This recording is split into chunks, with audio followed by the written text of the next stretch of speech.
Dear friends, आपका अपने channel place classes में स्वागत है।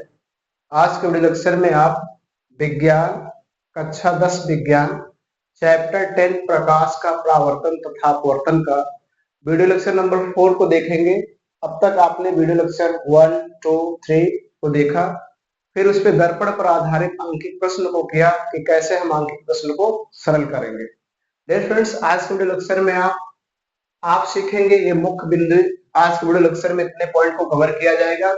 प्रकाश का परावर्तन, परावर्तन क्या होता है, अपवर्तन का कारण, प्रकाश का अपवर्तन, प्रकाश का अपवर्तन क्या होता है, अपवर्तन का कारण यानी अपवर्तन होता क्यों है, अपवर्तन होने का क्या कारण है, फिर अपवर्तन के नियम, सघन माध्यम क्या होता है, विरल माध्यम क्या होता है, फिर अपवर्तनांक। इन पॉइंटों को आप सीखेंगे। ये आपके नंबर पहला पॉइंट है, ये दूसरा है, और ये तीसरा है, ये चौथा, ये पांचवा और ये छठवां। इस प्रकार से इस वीडियो लेक्चर में आप टोटल 6 पॉइंट को कवर करेंगे। 6 पॉइंट को सीखेंगे कि प्रकाश का अपवर्तन क्या होता है, प्रकाश के अपवर्तन होने का कारण क्या है, प्रकाश के अपवर्तन के नियम क्या है, सघन माध्यम कब होगा, विरल माध्यम कब होगा, और अपवर्तनांक क्या होगा। इन 6 पॉइंट को इस वीडियो लेक्चर में कवर किया जाएगा। तो डियर फ्रेंड्स, सबसे पहले आप सीखेंगे प्रकाश का अपवर्तन। प्रकाश का अपवर्तन क्या होता है, प्रकाश का अपवर्तन क्या होता है, तो ध्यान से समझेंगे। जब प्रकाश की किरणें, जब प्रकाश की किरणें एक पारदर्शी माध्यम से, पारदर्शी माध्यम जिससे प्रकाश की किरणें इस पार से उस पार गुजर सके, इस पार से उस पार जा सके, उसे हम कहते हैं पारदर्शी माध्यम। जब प्रकाश की किरणें एक पारदर्शी माध्यम से दूसरे पारदर्शी माध्यम में प्रवेश करने पर, एक पारदर्शी माध्यम से दूसरे पारदर्शी माध्यम में जाए और प्रवेश करे, और प्रवेश करने पर अपने मार्ग से विचलित हो जाती है, तो इस क्रिया को प्रकाश का अपवर्तन कहते हैं। क्या कहेंगे, प्रकाश का अपवर्तन। फिर से सुनिए, एक पारदर्शी माध्यम हो, पारदर्शी माध्यम जिससे प्रकाश का संचालन हो, जिससे प्रकाश गुजरे, उसको हम कहते हैं पारदर्शी माध्यम। तो एक पारदर्शी माध्यम से दूसरे पारदर्शी माध्यम में जब प्रकाश प्रवेश करता है तो अपने मार्ग से विचलित हो जाता है, यानी अपने मार्ग से थोड़ा हट जाता है, उस क्रिया को हम कहते हैं प्रकाश का अपवर्तन। क्या कहेंगे, प्रकाश का अपवर्तन। जैसे इसको इस डायग्राम की मदद से समझेंगे कि प्रकाश का अपवर्तन क्या होता है। यहाँ पर देखेंगे, ये एक लाइन खींची गई है, इस लाइन के ऊपर जो है वो सघन माध्यम है। क्या है आपका, सघन माध्यम, ठीक है।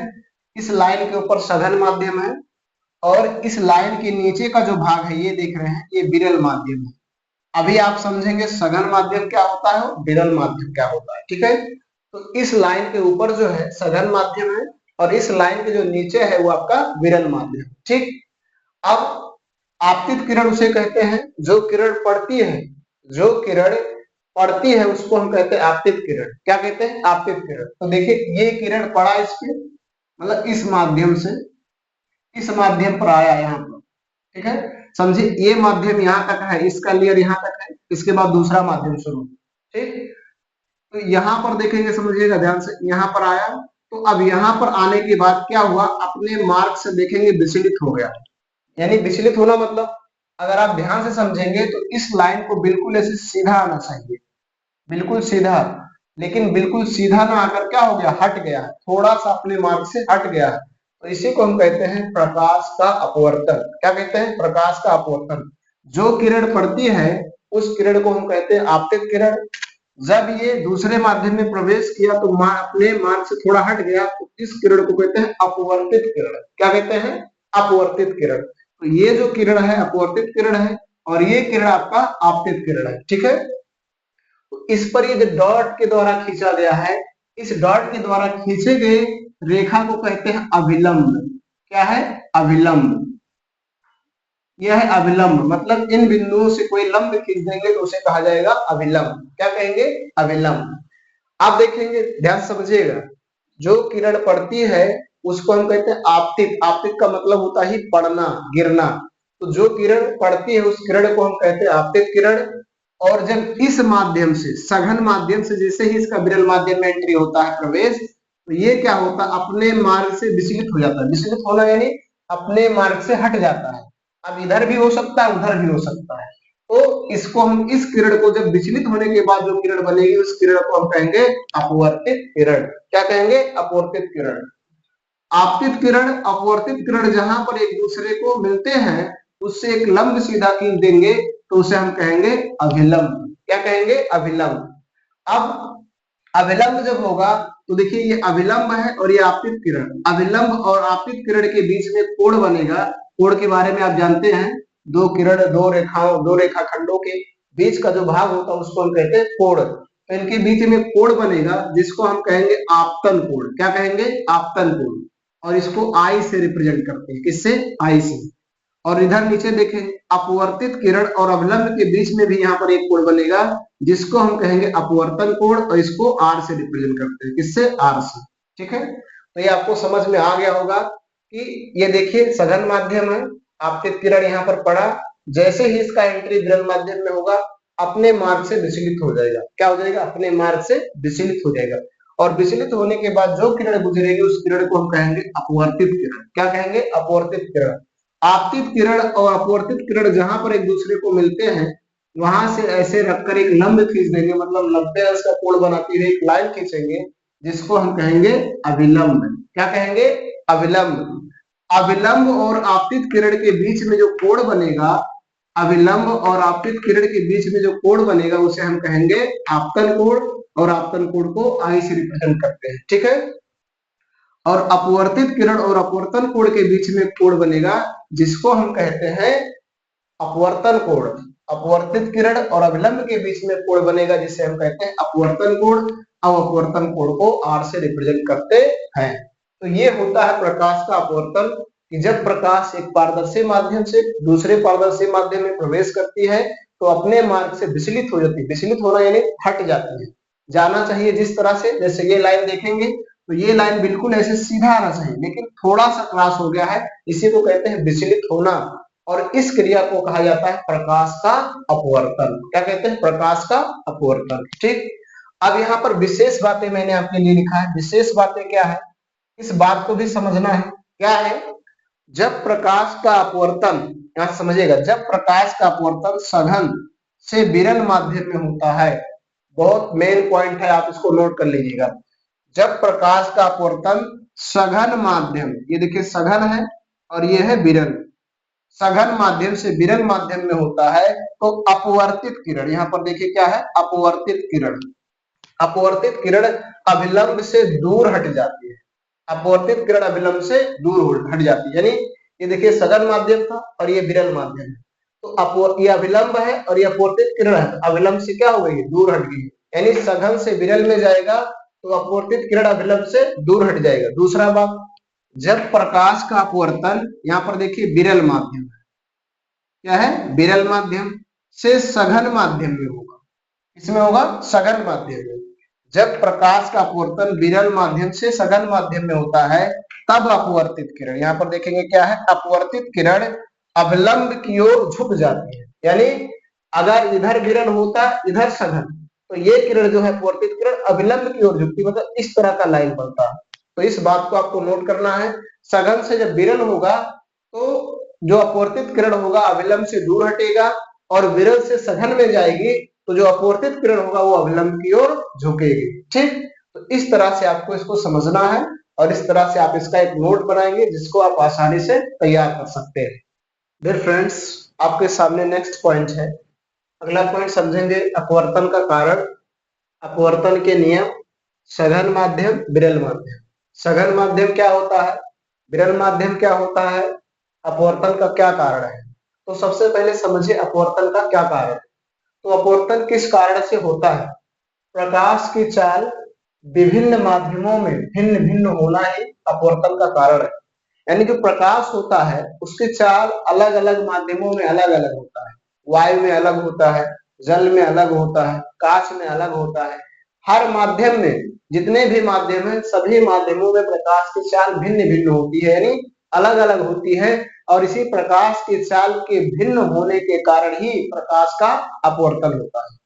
प्रकाश के चाल का विभिन्न होने के कारण, अलग अलग माध्यमों में अलग अलग होने के कारण ही प्रकाश का अपवर्तन होता है। तो आपको समझ में आ गया कि प्रकाश का अपवर्तन क्यों होता है।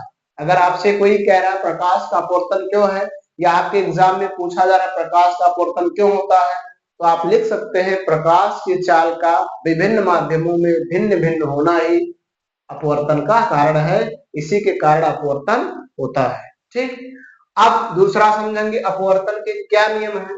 तो अपवर्तन के दो नियम होते हैं, यहाँ पर देखिए पहला नियम है और ये आपका दूसरा नियम है। अपवर्तन के दो नियम, जैसे परावर्तन के दो नियम, उसी प्रकार से अपवर्तन के भी दो नियम होते हैं। पहला नियम क्या है, आपतित किरण, आपतन बिंदु पर अभिलंब व अपवर्तित किरण तीनों एक ही तल में हो।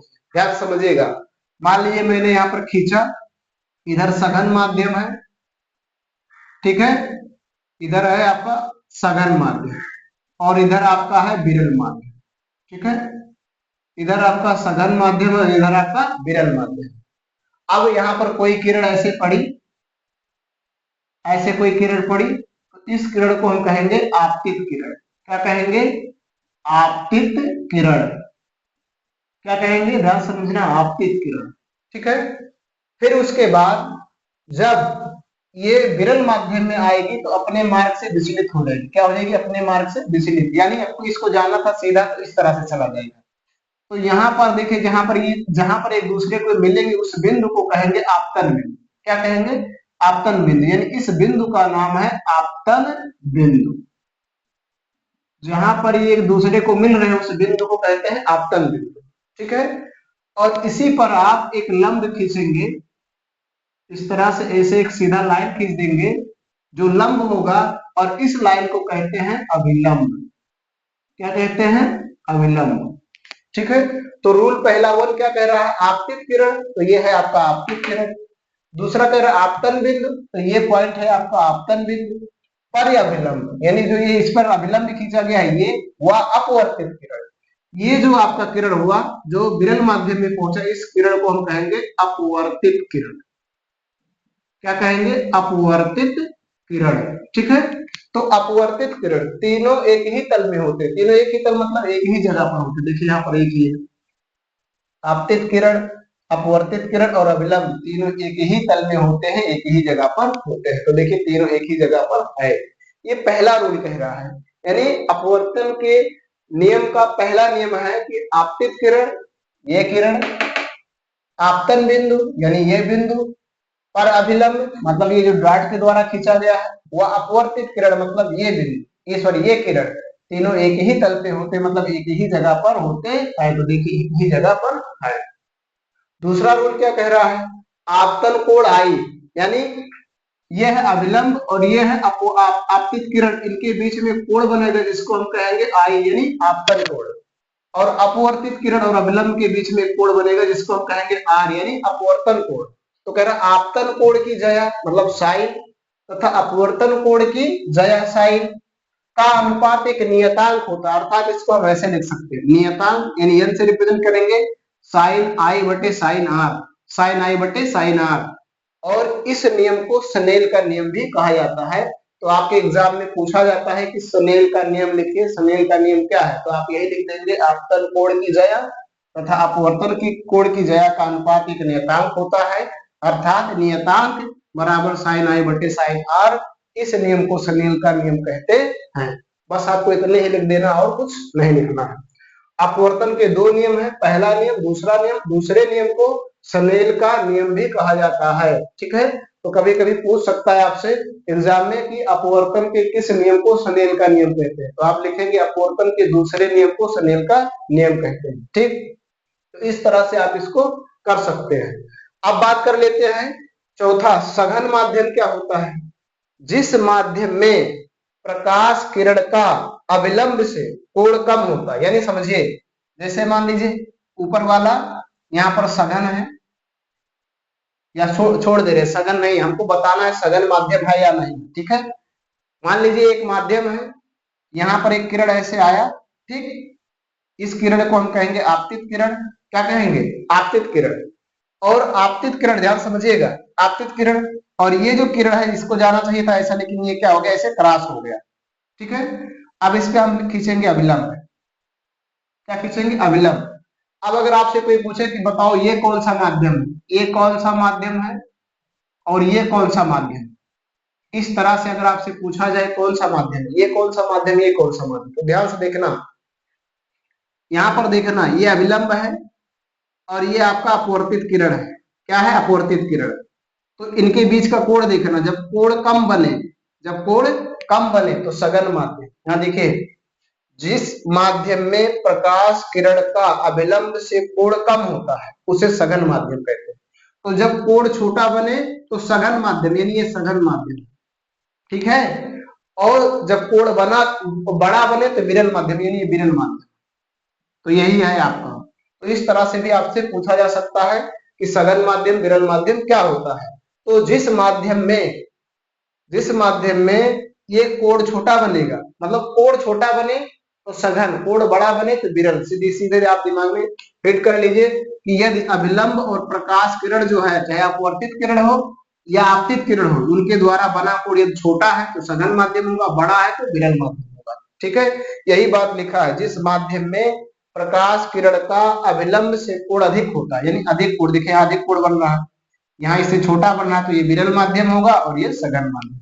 तो छोटा कोण हो तो सघन माध्यम, बड़ा कोण हो तो विरल माध्यम। ठीक है, इस तरह से आपको इनको याद करना है कि सघन माध्यम और विरल माध्यम क्या होता है, अपवर्तन के कितने नियम है, अपवर्तन का क्या कारण है। ठीक, डियर फ्रेंड्स, आपके सामने नेक्स्ट पॉइंट है, 6 पॉइंट है अपवर्तनांक। अपवर्तनांक क्या होता है? पहले माध्यम में प्रकाश की चाल, यानी पहले माध्यम में प्रकाश की चाल कितनी है, ठीक, तथा दूसरे माध्यम में प्रकाश की चाल कितनी है। यहाँ पर पहले माध्यम में देखना है प्रकाश की चाल, फिर दूसरे माध्यम में भी आपको प्रकाश की चाल देखना है। के अनुपात निकाल लीजिए, जो आएगा उसी को हम क्या कहेंगे, अपवर्तनांक। पहले माध्यम में प्रकाश की चाल तथा दूसरे माध्यम में प्रकाश की चाल के अनुपात को ही अपवर्तनांक कहते हैं। यानी अपवर्तनांक बराबर होता है पहले माध्यम में प्रकाश की चाल बटे दूसरे माध्यम में प्रकाश की चाल। पहले माध्यम में प्रकाश की चाल कितनी है बटे दूसरे माध्यम में प्रकाश की चाल कितनी है, उनका रेशियो, उनका अनुपात निकाल लीजिए, जो आएगा वो अपवर्तनांक होगा। क्या होगा? अपवर्तनांक। ठीक है, आप देखिए इसको हम ऐसा भी रिप्रेजेंट करते हैं अपवर्तनांक को, ये 1 and 2 equal to V1 by V2, यानी एक का मतलब है पहला माध्यम, दो का मतलब है दूसरा माध्यम, यानी पहले माध्यम के सापेक्ष मतलब पहला माध्यम दूसरा माध्यम, और यहाँ V1 by V2 मतलब पहले माध्यम में प्रकाश की चाल बटे दूसरे माध्यम में प्रकाश की चाल। अब जैसे इस बात को समझने के लिए मैंने यहाँ पर एक उदाहरण लिख दिया है, वायु के सापेक्ष जल तथा कांच के अपवर्तनांक क्रमशः दिए हैं। वायु के सापेक्ष, तो यहाँ पर आप लिख दीजिए हल। ठीक है, हल लिखने के बाद क्या है, वायु के सापेक्ष, वायु को हम ए से रिप्रेजेंट करते हैं, ये फॉर ईयर, और जल को W से रिप्रेजेंट करते हैं। तो यहाँ जो 1 2 लिखा है इसको ऐसे लिख देंगे। ठीक है, यहाँ लिख देंगे दिया है, दिया, क्या दिया है, ANW, यानी इसका मतलब हो गया वायु के सापेक्ष जल, वायु के सापेक्ष जल के अपवर्तनांक, वायु के सापेक्ष जल के अपवर्तनांक दिए हैं, ये अपवर्तनांक है। ठीक है, ये अपवर्तनांक दिया है, आपको बताना है जल का कांच के सापेक्ष अपवर्तनांक। तो ये वायु के सापेक्ष जल का अपवर्तनांक आपका पहला है 4/3। ठीक है, दूसरा वायु के सापेक्ष कांच का अपवर्तनांक, तो कांच को G से रिप्रेजेंट करते हैं, तो ये हो जाएगा ये NG इक्वल टू क्या है 3/2। अब क्या निकालना आपको, जल का कांच के सापेक्ष अपवर्तनांक, जल का कांच के सापेक्ष अपवर्तनांक। तो जल को हम कहते हैं W वाटर, और कांच को कहते हैं ग्लास G। अब इसके सापेक्ष अपवर्तनांक निकालना है, तो क्या हो जाएगा, ये जो मान दिया 4/3 का बटे 3/2 हो जाएगा। इसको और सरल करेंगे तो ये हो जाएगा 4/3 इंटू, उल्टा हो जाएगा, ये हो जाएगा 2/3। ठीक है, गुणा कर लेंगे तो आ जाएगा 4 दूना 8 और 3 त्रिका 9, ये होगा, यानी जल का कांच के सापेक्ष अपवर्तनांक, जल का कांच के साथ सापेक्ष अपवर्तनांक। तो इस प्रकार से इस क्वेश्चन को सरल कर सकते हैं। यहाँ पर अपवर्तनांक ये दिया है, यदि अपवर्तनांक आपको ज्ञात करने के लिए आएगा तो माध्यम में प्रकाश की चाल दिया नहीं, वायु में प्रकाश की चाल दिया रहेगा, फिर कांच में प्रकाश की चाल दिया रहेगा, आपको अपवर्तनांक बताना रहेगा। तो आप आसानी से इस फार्मूले का प्रयोग करके अपवर्तनांक बता सकते हैं। और अपवर्तनांक क्या होता है, पहले माध्यम में प्रकाश की चाल कितनी है, दूसरे माध्यम में प्रकाश की चाल कितनी है, उसका अनुपात निकाल लीजिए, जो आएगा वही क्या होगा, अपवर्तनांक होगा। डियर फ्रेंड्स, इस प्रकार से आज की वीडियो लेक्चर में आपने देखा कि प्रकाश का अपवर्तन क्या होता है, अपवर्तन का क्या कारण है, अपवर्तन के नियम, सघन माध्यम क्या होता है, विरल माध्यम क्या होता है और अपवर्तनांक क्या होता है। इन 6 पॉइंट को इस वीडियो लेक्चर में कवर किया गया और उम्मीद करता हूं आपको पूरा 6 पॉइंट पूर्णतः समझ में आ गया होगा। फिर भी अगर आपको कहीं किसी प्रकार की कोई डाउट हो तो कमेंट बॉक्स में जरूर लिखें, आपके कमेंट की रिप्लाई दी जाएगी। वीडियो पसंद आया तो लाइक करें, चैनल को पहली बार विजिट किए हैं तो ऐसे ही शानदार वीडियो को देखने के लिए चैनल को सब्सक्राइब करें, साथ ही साथ बेल आइकन प्रेस करें ताकि जो मैं वीडियो अपलोड करूं उसका नोटिफिकेशन आपको मिलता रहे। आज के वीडियो लेक्चर में इतना ही, धन्यवाद।